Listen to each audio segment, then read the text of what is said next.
Hello everyone, I'm Valeria, Head of International Department of the National Youth Council of Russia. Hope you're having a good day today. Welcome to our weekly live stream and thank you so much for watching us. Please stay until the end. Today we have a very special guest with us from sunny Jamaica. His name is Tijani Kристианом and he is Chairperson of the Commonwealth Youth Council.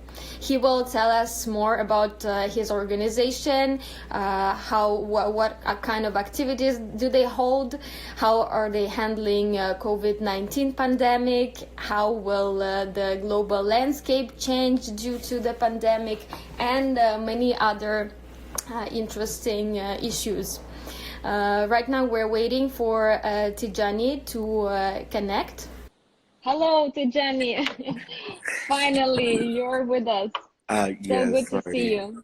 Hi, how are you? I'm good, thank you. Thank you so much for joining our live stream today. I'm sure we will have an interesting discussion. And of course, you know that this is a holiday, so Really? so I'm specially doing this for you, Valerie. I Yes. probably wouldn't do it for anybody else, but it's a holiday. Thank you so much. This is my honor. And what holiday is it? It's Labor Day. Labor Day. Oh, okay. Is it only in Jamaica or? Well, it's a holiday we have here in Jamaica. I mean, in the US, I think they have it as Labor Day week. There's a bank holiday as well, and in the UK they also have one. But in Jamaica, we celebrate it as Labor Day because it's a day that if you're working or whatever it may be in your normal lives, on this day we take a break and actually give back to the community in terms of something social changing, whether it's fixing that, the pedestrian crossing for kids at the school, painting up the school, beautification projects, stuff like that. Oh, okay. So you Anyway, congratulations on your holiday. You're too kind. Okay. Yes, how are you though? I'm great, thank you. Let's get down to our interview because the time is limited. Instagram only allows us 1 hour and then they disconnect us without any exceptions. So let's get down to business.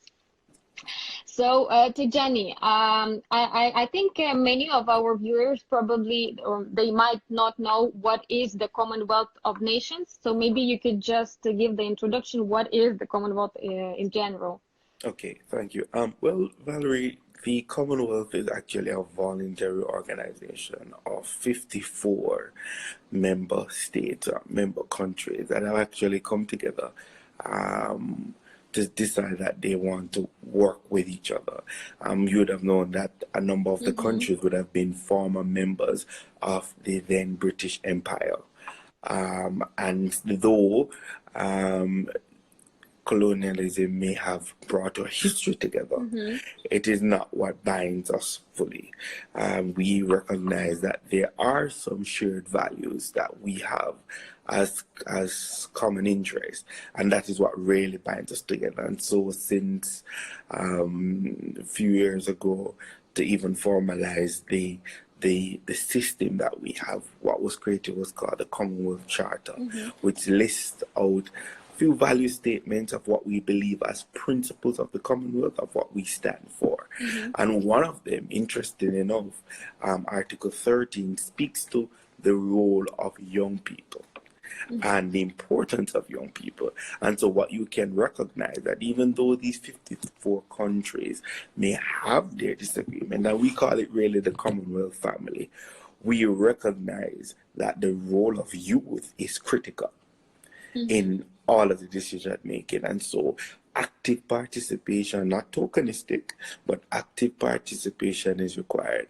And so the Commonwealth of Nations lives on continuously. The chair in office right now is the government of the United Kingdom, which this year in June would have had the or biannual meeting, which is the Commonwealth Heads of Government meeting, and as an accompanying part of that, we would have the youth forum. So every 2 years, we actually do meet and discuss, and young people actively engage and involved in the decision making about what the Commonwealth should look like in terms of priority action areas for the next 2 years.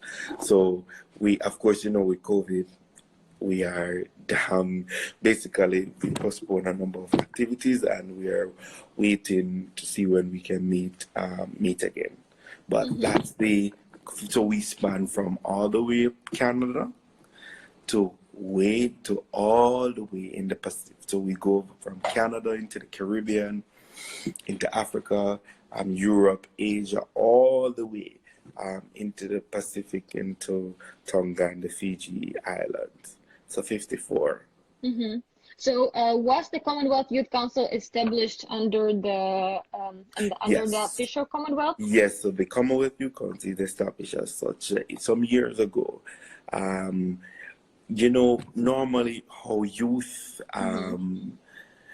movement and youth discussion form is that you may have a group, and then from a group you start to morph and decide to have different conversation, and you decided to become activists about a particular issue, and you start to advocate, and you realize you have shared issues. So the Commonwealth has always had young people that were very, assertive about issues right across the countries, not just in Africa or in the Caribbean, but everywhere. And so they recognize this and say, how can we harness the power of youth positively channeled into the decision-making process? And so as a group, they said, let's come together because there's power in numbers. Remember, 60% of the Commonwealth is below the age of 30. Yeah. That's not an ordinary number. So, and if we and I both, and those of us here, we understand that in the politics of things, numbers count. Of course. Yes. And so what better way than have a mechanism that young people can come together to show their numbers and a collective voice. And so over the years that happened, but they said, the government said, let's form a system that can be formalized, that we know that this body represents officially youth, so that once we see that this name, whether coming into our country or representing on the international level, we know that they are that representative voice of youth. And so some years ago, when we had our heads of government meeting in Australia, they approved the Commonwealth Youth Council as the official representative body for young people within the Commonwealth, first ever. So this is a momentous occasion. So you'd have a lot of people who would have been lobbying about this particular issue and trying to get young people involved. So kudos, of course, to the youth program in the Commonwealth, who really pushed from caucus days to know what we have as a formal forum. So even one of parts of the discussion was that not just the heads meet, but we want the young people to meet as well, just before us. And whatever they decide, let us know we want to include it into our policy paper. And so how the process is that from the start of a year, we have what is called the policy process starts. So all the discussion papers start coming in together, and young people is actively a part of that process, leading up to the big meeting we call the committee. Are you talking about the Commonwealth of Nations right now, or about Commonwealth Youth Council in particular? But it's how the mechanisms of the Commonwealth work. So the Commonwealth of Nations is the overarching thing. And so the Commonwealth Youth Council, how they form their role, is through the policy process, and then from being an informal to now a formal, in 2011, approved to be the representative voice of young people. Then we had what is called, of course, you need leadership for the organization. So we had our first elections and the first set of executives that were put in place, and they decided that we're going to rotate the leadership with the chair of the council based on which region. So no region of the Commonwealth will dominate the head of the organization. So Africa at a time to lead first, then Asia, and then now it's Caribbean's turn. Well, it was Caribbean's turn, still here, but then after that you would have we have the Pacific, which so the next chair is actually going to come from the Pacific. Mm-hmm. Yeah. Okay. And what is the main mission and the goal of the Commonwealth Youth Council? So, happy to answer that. So, based on that, we are mandated, one, to be the representative voice for these 1.3 billion young people that are around the world. Yeah, So that's that a means huge number. thank you. I mean, Russia has its own, lot of young people as well. But so you're talking about the diversity of issues, you're talking about the diversity of identity, but all around the shared value system. And so our aim is to ensure that the voice of young people primarily is fully registered and recognized within the international policy space. And that means the voice of all young people. And so that takes, a lot to represent and to ensure that whatever we speak, it doesn't come from a place of personal bias, but it comes from a space of inclusion, understanding that you're speaking on behalf of the whole. Mm-hmm. But given that Commonwealth Youth Council is not exactly an NGO, as I understand, do young people really have the freedom and the capacity to make decisions on their own, or are the decision imposed still from the above, from the main structure of the Commonwealth of Nations? All right. So how the CYC was created in terms of its mechanism. Mm-hmm. So CYC is an official registered NGO. Mm-hmm. So we actually are an officially registered NGO. Okay. So because how the structure was created for us to be an NGO with the ability to be involved in the Commonwealth process. Mm-hmm. So it means then that our advocacy does not become censored. Mm-hmm. Because you know what, when you're within a structure, it's very difficult for you to be like, hey, we want this change, but they're like, but you're within us. Why are you shouting? Why are you going on like everybody else? Shouldn't you be much more on our side? So it was set up in such a way that we recognize that the CYC, as government, the heads of state said, we recognize as heads of government that the Commonwealth Youth Council represent young people, but we don't think that in operations you should be fully under the Commonwealth Secretariat per se. We actually want them to be separate enough that when they speak to us, they don't feel like they're being censored in any way, that they have to retract or to be as careful, but they actually can be honest and open with the issue. And so as an NGO, we actually have that opportunity. So we are in a unique place that we're able to be an NGO and at the same time have the respect of all the government around to speak to them honestly and be involved in the process. Mm-hmm. So the freedom is there. That was sense. Critical. Yes. Okay. And what are the priorities of the Commonwealth Youth Council and who defines them?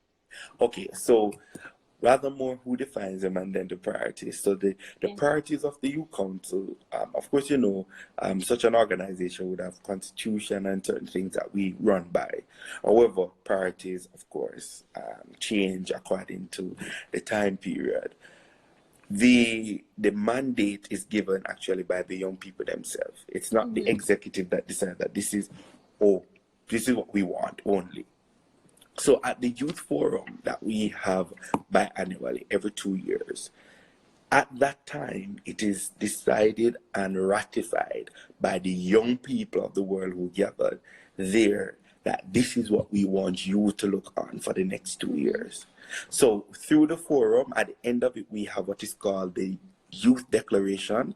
So the Commonwealth Youth Declaration is what we hold as basically our Bible, as our go-to say that, listen, this is what they agreed on. So as young people, they came together, they spoke, they discussed, they convened, and then this is what they have drafted. Then at the General Assembly of the Commonwealth Youth Council is where it is ratified and agreed upon that these are the areas that we are going for. So once we get that paper, that's what we work off. So as an executive, what we now do is to translate and see how many can we really achieve in 2 years. As you know, there are many asks and many demands of young people. But the reality is we are confined by certain resources.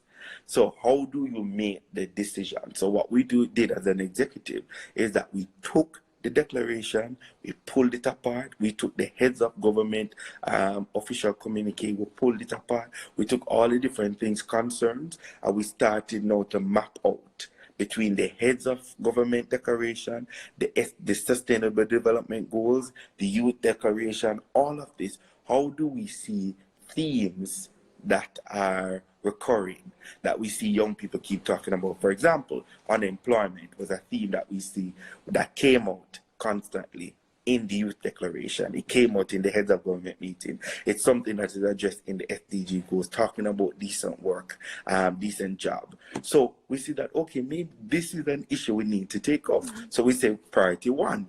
Then we continue, we say we're going for 10 priorities and see how best we can action them. And from that mapping process, a matrix is developed. And with that matrix now, we say these are our action items under each theme. And that's how we really come down to what the priorities are. So for example, some of these priorities include, of course, unemployment, entrepreneurship, climate change, gender issues, health. And of course, we picked health and wellness. Clearly, now we need it more than ever. So the health and wellness, of course, was one particular area that we had as well. So those are some of the priority action areas. And as you already mentioned, Commonwealth is a really large structure in terms of geography that it covers. Yes. You mentioned 1.3 billion young people, and in general, it's over 2 billion citizens, all in all, I believe. Yes. Yes. And it includes some of the world's largest and smallest and richest and poorest countries. So it's very diverse, many continents and regions. What do you think unites the youth of the Commonwealth? Because it's so diverse, but to keep it together, I'm pretty sure that there should be something that they have in common, something or maybe some goal that they want to achieve together as a whole. And on my second question is, what are their aspirations of young people of this vast region, and what challenges do they face? Okay. All right. So what really keeps us together goes back to one of the first things, is that we have what is called a Commonwealth Charter, which was agreed upon and signed by heads of government, that this is what we can work with, the principles. And it is those principles that we use to whether debate, discuss, and agree, or even disagree on a particular issue, because we have principles that bind us together. And I think that's what makes it different within the Commonwealth family, that within a family of nations, you will have cousins, as well as you will have, cousins that you will only want to see at Christmas time, versus some that you'd want to see every day.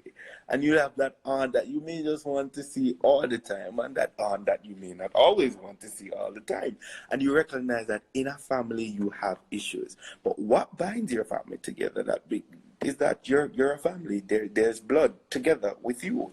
There's something shared that no matter how difficult we have our different nuances. The truth is we're a family and we have each other to be. But what makes your family? Because the family is united by blood. Okay, you have some historical background, but you cannot just say that it's only the charter that unites you. No, actually, yes, it does. It's that powerful. Really? Because the truth is that it's just like your constitution of a country, that even though everyone have their different value systems, even though each person within their home is socialized in different ways. At the end of the day, we recognize the power and strength and the importance of the Constitution, that no matter how we have different socialization, we respect each other in tolerance. We understand what human rights is. We understand what the Constitution stands for. And in the spirit of the Constitution is how we operate together as citizens. It's the same way within the Commonwealth. It was important to agree upon principles, how you can live together and make this relationship work. If this is a relationship that there are times that we will have disagreement. How will we deal with this? If this is a relationship that they will have time where we will have really good times, how do we celebrate that together? How do we ensure that the most vulnerable are taken care of? How do we ensure that we are more inclusive? How do we ensure that young people is not just considered to be the future, but the present generation?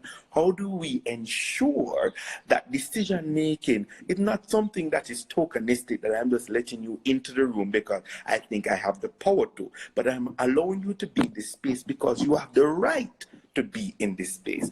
Those are the principles that are enshrined in the Commonwealth Charter that makes the difference how we operate. So even if we disagree in the spirit of what the Commonwealth stands for. Okay, and what do you think are the aspirations and the main challenges for the Commonwealth youth? At the present moment, if you ask me this question last year, I would be running off a number of them off the bat. But at the present moment, with COVID-19 on us, and not showing when it will leave us, I would say presently, it really goes back to a fundamental challenge, which is employment. It really is a serious and dire issue. But the thing is, what we recognize more is that we have employment because of some serious structural economic injustice, that our economies across the Commonwealth and even across the world in general are structured in a way that the most vulnerable doesn't seem to succeed very easily. And those who do succeed is the 1 out of 1,000. And then we use that 1 out of 1,000 as the case that you can make it. There is hope. But the truth is 999 young people were still there, still waiting in the line. Why can't we make it that the 1,000 in that group can say, I tried, I worked the system, I contributed, and I made it. And so there's a fundamental equality issue, there's a fundamental equity issue that is underlining. And so now we are seeing it manifested even more, that employment was always an issue. Though we had glorified economic growth, we weren't fixing the equality, because what was happening is that young people were going into even greater lower skilled jobs that were vulnerable to external economic shocks. So we have this amazing company that comes in and says, we're setting up factories and a call center or something else. And then at the end of the day, when a pandemic like this hits, you may have provided, let's say, thousands of jobs. But because of how vulnerable it is in terms of a sector, they end up being one of the first set to be unemployed, while at the same time, the person at the top who created that business is not necessarily feeling so unemployed. They may have less money coming in, but they are at a much, much better place. And so what we have to remember is that we now need to restructure our education system now. This is an opportunity to restructure our education system to produce more higher skilled jobs, and not just higher skill, but persons who are critical thinkers and also who understand change. That change is inevitable. Economies will change, societies will change. How do young people adapt? How do citizens adapt? And as we already touched upon this coronavirus topic, I was gonna touch it a bit later during the interview, but okay, if you brought it up right now, let's go a bit deeper into this topic. So as you mentioned, this right now the world is facing this unprecedented situation with the coronavirus, and no country hasn't been affected by this, or if they haven't, maybe they still will, or they were affected indirectly, because the whole world is so much connected right now, and the economy of our neighbor affects our economy, and so on. So in your opinion, how will the global landscape change because of the coronavirus? We already see some changes, but I believe that it's only the tip of the iceberg, and the major changes are yet to come. What is your opinion on this subject? There's clearly a change. And like I was saying earlier, that change is inevitable. You don't go through life and don't recognize that you are going to have change. I mean, us even as human beings, I mean, physiologically, we go through change. We're not drinking milk only anymore. We eat solid food. So it means that constantly you're changing and you learn to adapt, to be resilient. But I think now what is important is learning how best to be agile. In response to this change, how do we ensure that our young people are agile enough to survive and move forward, and not try to take on a skill just because they just want to survive it, but also how to really create a niche for themselves. So I think in terms of when we look at the global landscape, governance has changed. We see, though a lot of governments are responding to this change, and it's important because, again, they have to. It's a part in sure of keeping their citizens together. But then we also see maybe a shift from what we understand democracy to be to something that seems more a populist authoritarian approach, where governments believe that they may have all the answers, are the best way to approach it, and not recognizing that some of us, whether young people or not, actually could add some value to how you approach some of this. So instead of just informing, you could include us in some of the discussions. So what we're seeing here is that, and I think the UN put out something, the Secretary General was saying it last week, or this week rather, that there is a dangerous ground that we're treading in this new landscape, where we are allowing ourselves to push vulnerable groups aside from being a part of the discussion in an effort to show that we are in charge. And then the truth is, whatever decisions you make, whether you did it collectively or singular, it will affect the collective. It will affect everyone. So it would be best that even if we decide that we're only going to eat bread for the next 6 months and drink water, that we all decided together that we can try our best to eat bread and drink water. But if you force the hand to eat bread and drink water for the next 6 months and they don't feel, one of the worst things is that people don't feel like you heard them or you hear them out, there will be resistance.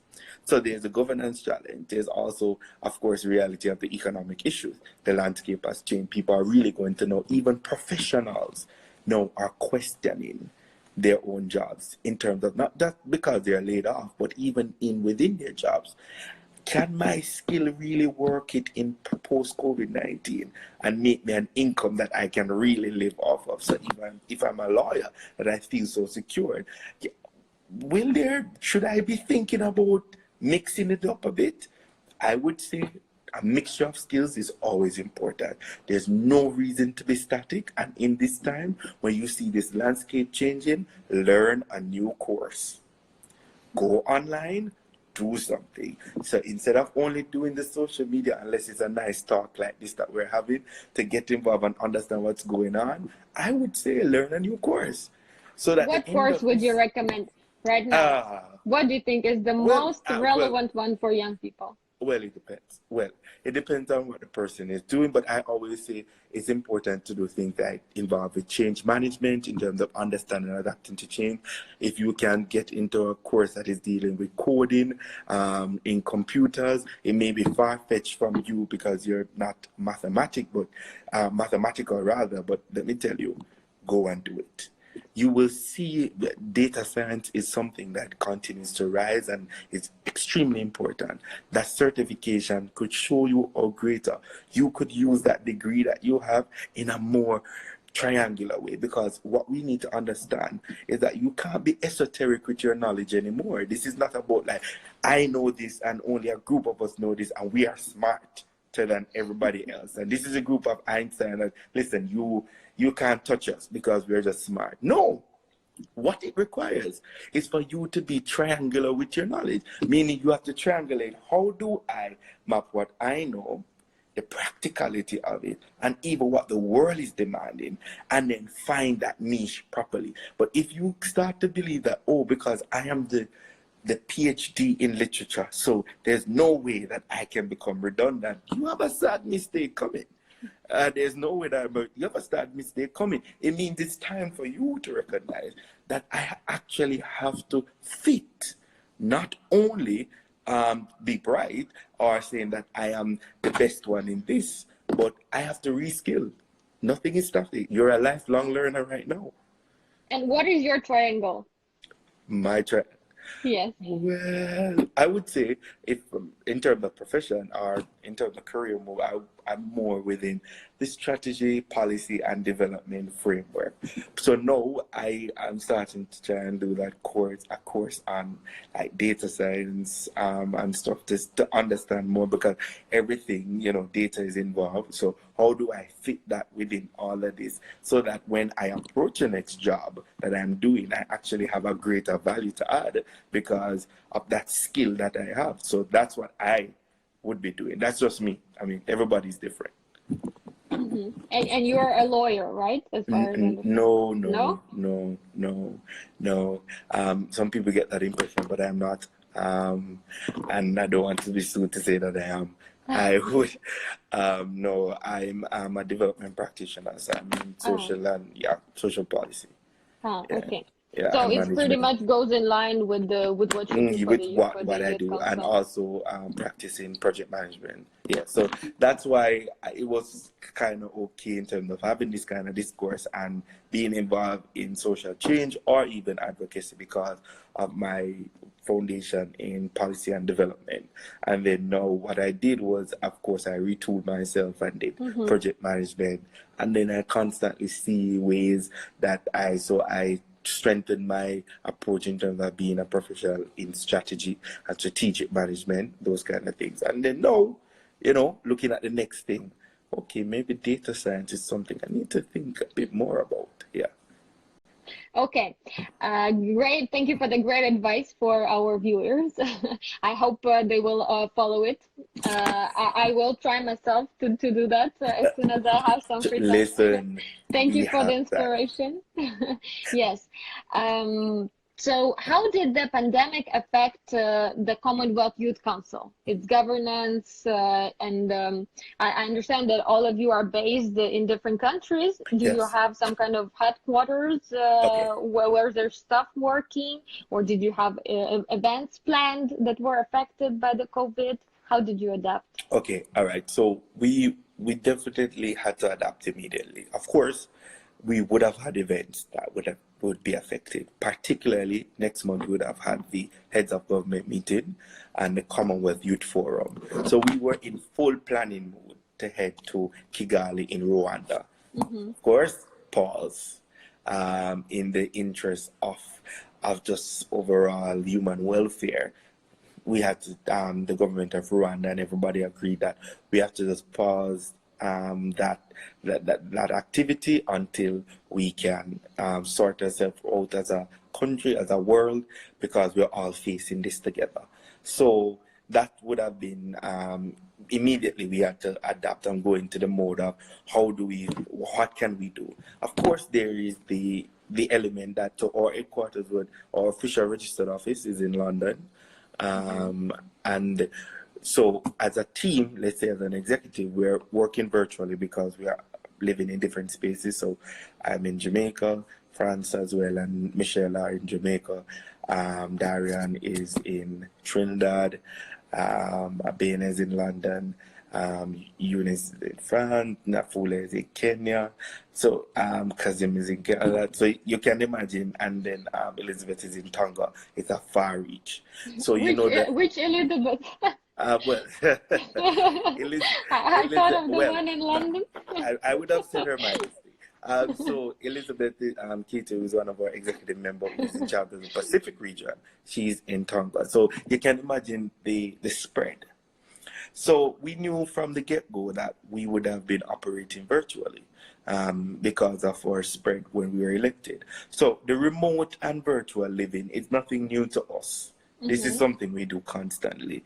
So a lot of our events that we would have been doing online, we would continue to do them because this is what we normally do. Only activities that we will be doing on the ground would have changed. It also means that even our events that we will be doing online would have also changed because we now need to take in the reality of COVID-19, as well as our projects that we would have wanted to do. Now to take the reality of COVID-19. And one of our response that we've been doing today is a different response. One is a mental health campaign, because we recognize that with the vast amount of information that is coming into young people, many times in the negative than the positive, how do they really deal with interpreting, reasoning, and even in their own personal space, dealing with staying inside. The news saying another case has hit, another case has hit, another case. Before we started hearing about recovery, it was really taking a toll on so many people. And then everybody is pushing out information about something. Each day is another art, not even each day. Every single second, every minute, there was something else coming out. That didn't give you much positive reassurance.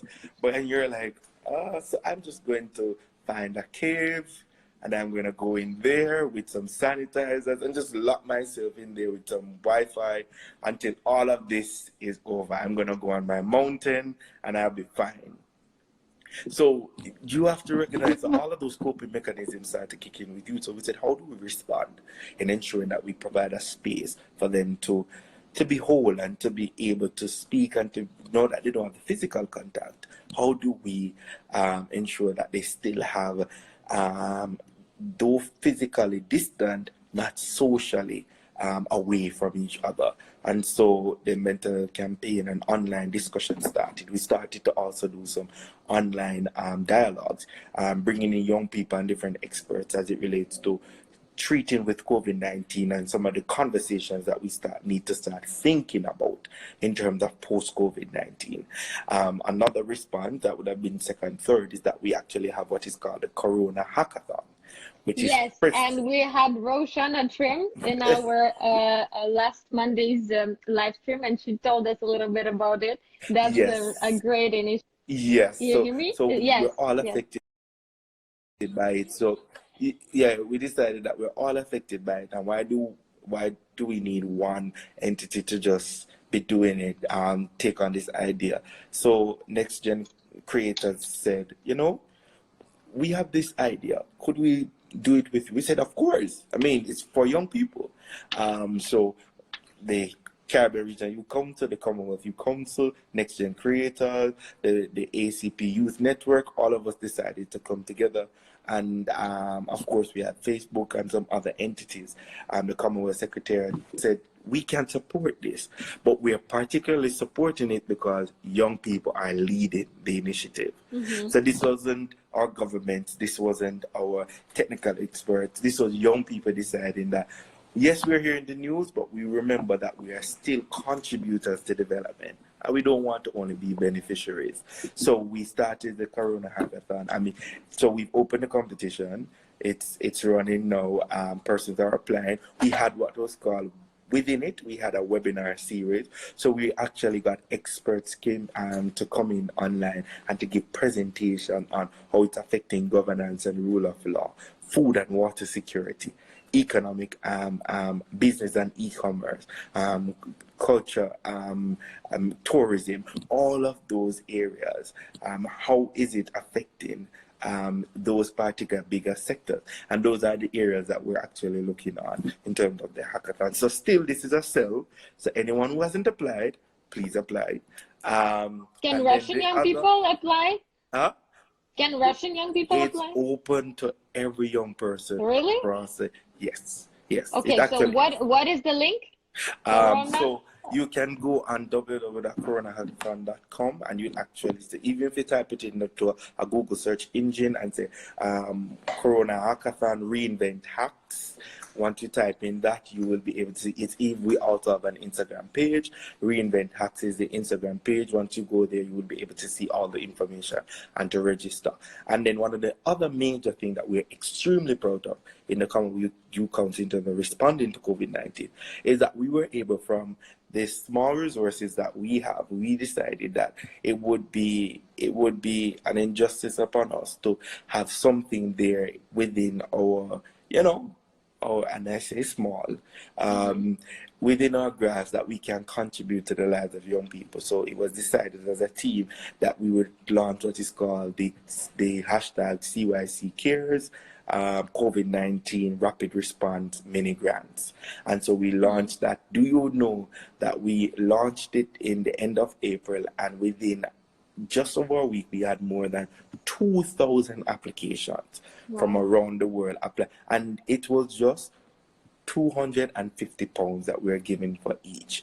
But for somebody like £250, what can that do for Is me? it funded by the Commonwealth? It is funded by the CYC. By the CYC, and you get the funding from the Commonwealth. So the funding that we got was actually funding from a member government that gave it to us some years ago to help with projects and activities from the government of Pakistan. Yes. Okay.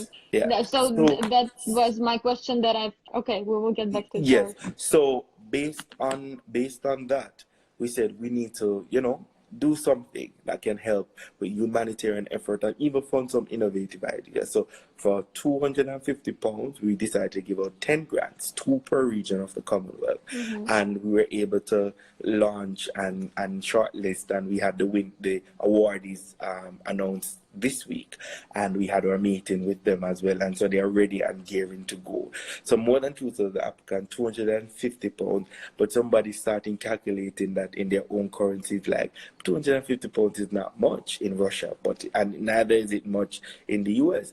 But what you have to look at is not look at it as just £250. It's actually a seed that we're planting into the lives of young people. And whenever you plant a seed, and you water it properly, then you must have germination, and that means it must touch the lives of youth in whatever small way. Because even if it is if you are able to give a care package of food to that young person, it is one less young person that is hungry. And it's one less young person that has to be trying to fend for themselves. It's one less young person that is wondering where the next thing is going to happen. It's one young person that you have now given hope that they will remember the deed that you have done in their lives, and they will pass it on, because that is what we're about, passing it on and creating a legacy that they can say, Commonwealth Youth Council actually did step in, and these young people saw that they can do something to affect the lives of other young people. So we are planting seeds and trying to bear some fruits. That's amazing work. Yes.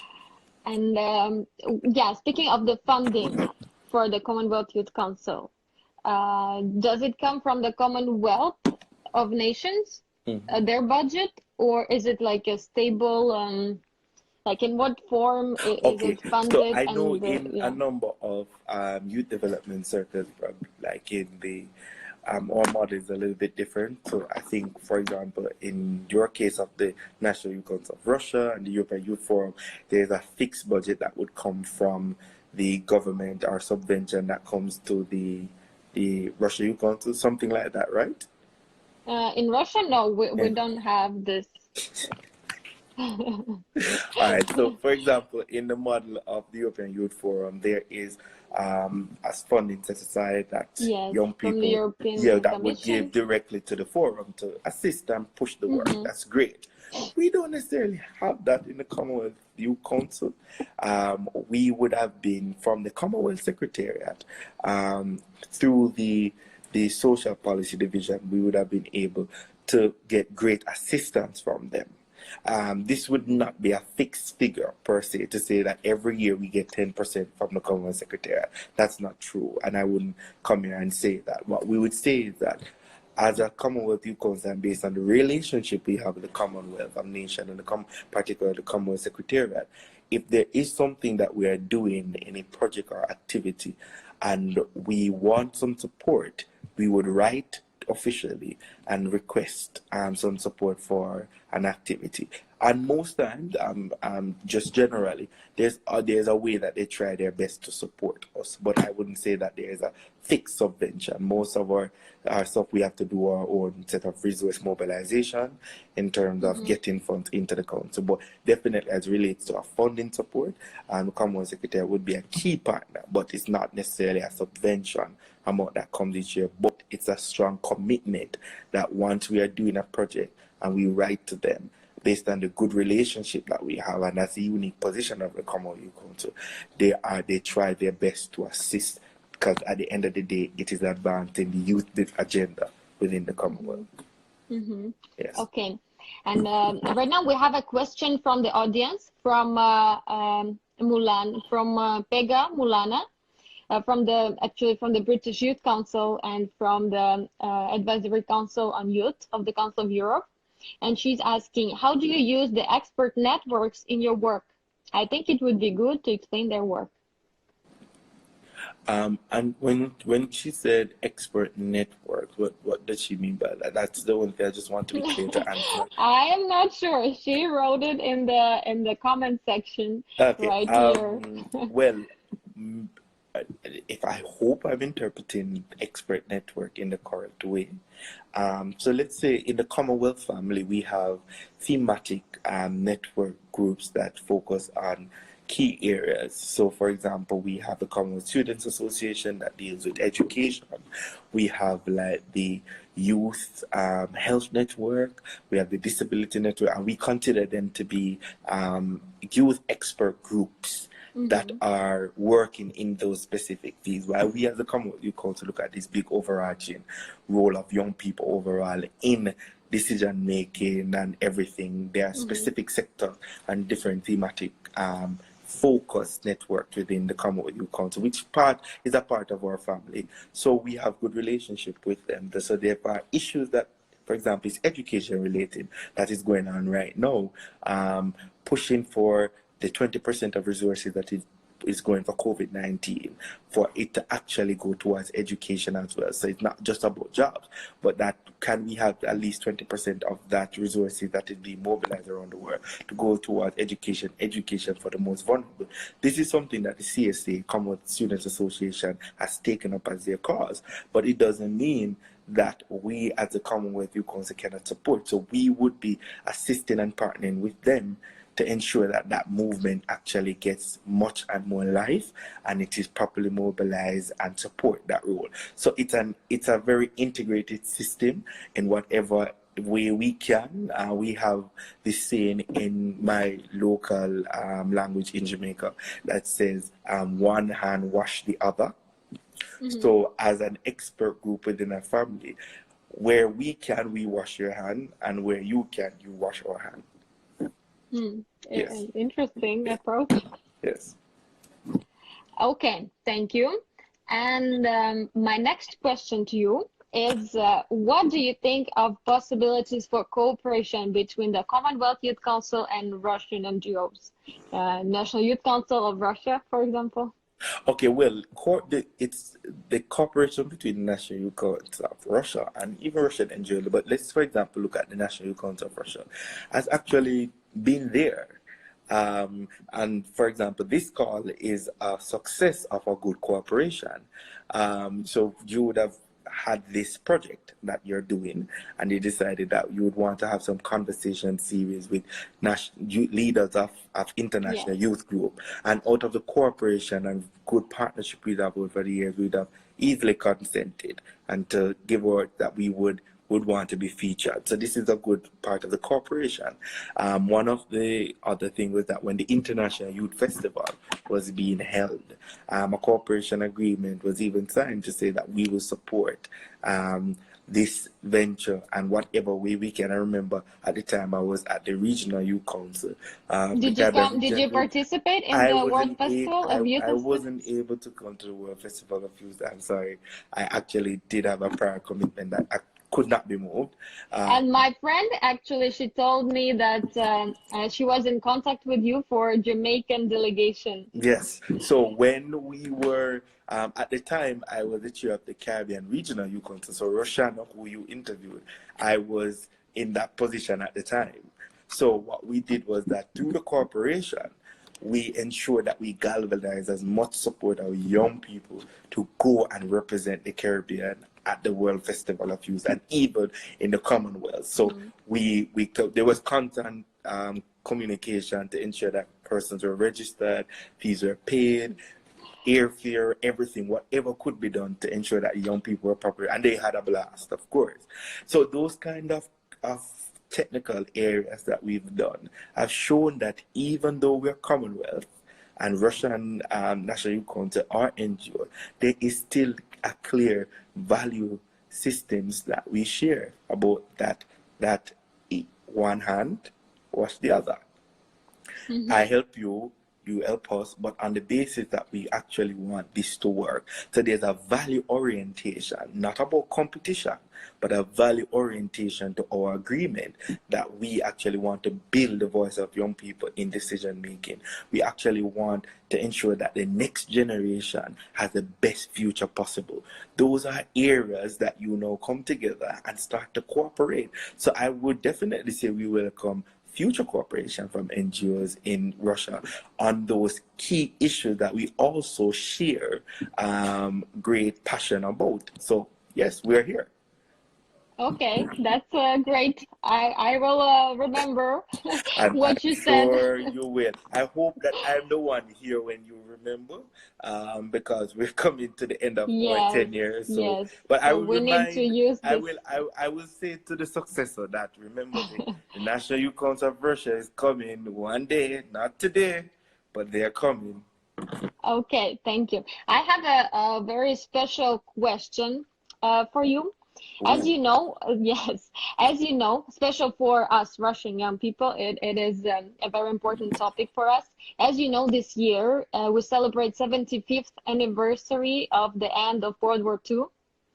And for Russian young people, for CIS youth countries, we also have a Commonwealth, but Commonwealth of Independent States. This is a very sensitive, this is a very important topic, and we want all of our young people to remember this history, to remember the efforts of their grandfathers, great-grandfathers, because none of Russian families like it's very hard to find a family in Russia that was not involved, that didn't have some grandfathers who participated in this war. So this year, on May 8th, Trump, maybe you heard about it, I'm not sure, he posted a tweet and also an Instagram post where he said, quote, on May 8th, 1945, America and Great Britain had victory over the Nazis. America's spirit will always win. In the end, that's what happens. And because he only mentioned America and Great Britain as those who won over the Nazis, it was quite offensive for Russian young people and for all the people in Russia and across the post-Soviet space. What do you think about it? You mean the comment that he made? The comment that he made, yes. So let us be clear. I nor you, and I think even the people around many of our leaders can control what they write many times or say. So that's clear. Sorry, just a small clarification. Maybe this is the general spirit across the Commonwealth countries, that America and the Great Britain won this war, or is it just Trump's personal ignorance? Well, I can't necessarily say that this is the common spirit across all, and neither can I speak for President Trump. I can definitely say that. So what he has said is what he has said. I don't think it would be, fair to say it's the spirit across all the Commonwealth, because all of our many of our grandparents fought in World War II as well, and we even had some recognition of that in earlier this month about the contribution that our Commonwealth countries would have made towards World War II. So I would say it is not, the statement couldn't be the feeling or tone of the entire Commonwealth, because again, President Trump speaks for himself.